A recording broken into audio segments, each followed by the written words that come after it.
Hello, Jeremy Arney here, from the leader of the Canadian Action Party. A long time ago I promised that anybody who sent in any email requests or questions, they would answer them by form of video, and that's what I'm going to be doing for the next few minutes. But first, I want to offer a sincere apology to Carl from Quebec. You sent a question back in December of last year. Somehow I missed it. I don't know how, but my humble apologies for doing so. You wanted to know if we were looking for anybody in Quebec, or if we had anybody who was running Quebec on our behalf. Well, the answer is, at this precise moment, no, we don't. I know it's getting close to election, but we're still looking for someone who's bilingual to be on our national executive. So we have a little bit of a problem with Quebec. So maybe, in spite of the fact that it's taken me a very long time to get back to you, maybe you'd be willing to step forward and be our bilingual contact in Quebec, and even perhaps start something going in that direction, maybe become a deputy in Quebec and work from there. Again, my humble apologies. I found this actually this morning when I was going back, and I feel really bad about it. Do I look as if I'm sad? Well, sometimes it's very hard to me to look sad when I'm in such a beautiful sunny day in Victoria, British Columbia, but believe me, I do feel bad about it. And on that same subject, Stephanie, also from Quebec, I think, although she didn't say so. Stephanie, you claim that our French translation is appalling. Well, it very may well be. I have been using Microsoft Word. You are the first person who's actually complained about the translation. I don't know if you got one that was bad, didn't make sense, but I do have a neighbor who is actually a Frenchman, and I'm going to show him some of the translation and see what he thinks. And the problem that arises is that I don't actually speak French fluently, or really very much. I'm learning something called Plimsoll method, which is very expensive but slow, and I'm not sure how good it's going to be from the political aspect. But maybe you would like to be our translator, Stephanie. I mean, there's always this possibility. If you think you could do a good job, please let me know, and I will be happy to send you anything that we need to translate into French. But don't misunderstand the fact that we are well aware that Canada is a bilingual country, which is why I've been using Microsoft Word and Translator in the first place, so that we do get both languages out there. Microsoft Translator is interesting too, because I could do a number of other languages: Spanish, Norwegian, Japanese, so we can take our pick. Problem is, if it's not doing a very good job at it, doesn't work too well. Anyway, those two.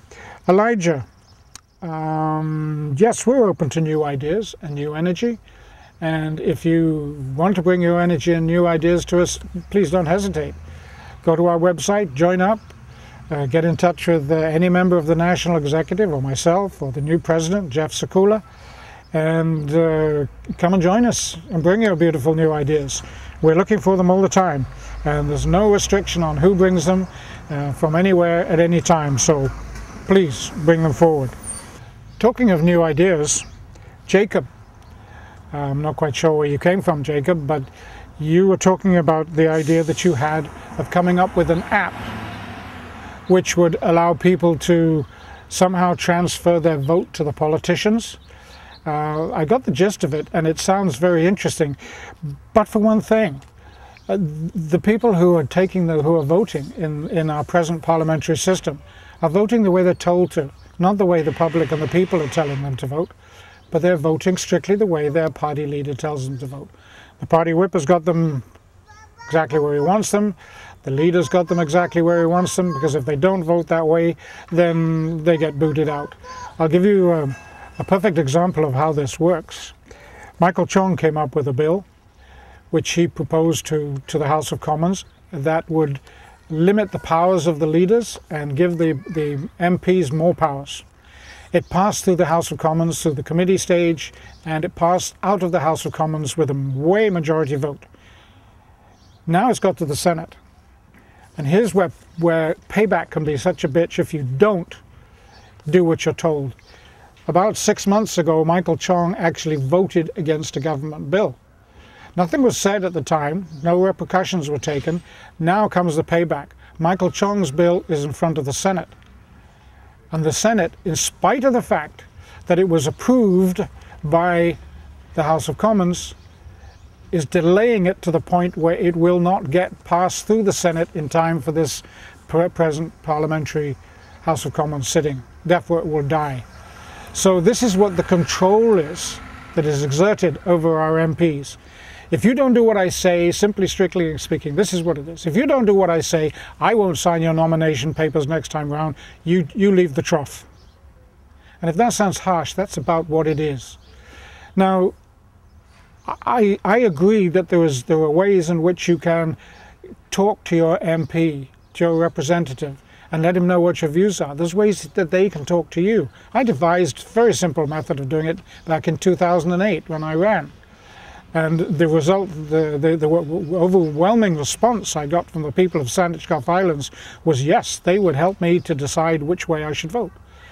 So it's not a question of so much voting as voting the way you're told to vote, because if you don't do that, then you're out.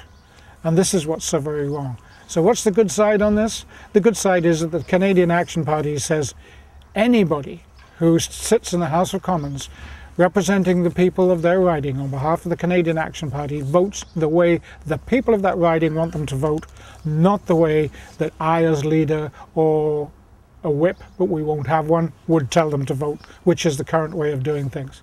No, the people of Canada, believe me, that this is the way it will be. You want to have your CAP MP vote on your behalf, that's what they'll do. So that's the good news. Now the next thing is, let's get those people in place. Let's get them to Parliament so that this can happen. Because by doing this, we can start the slow process of getting our democracy back. Thank you for this section. What the hell is that?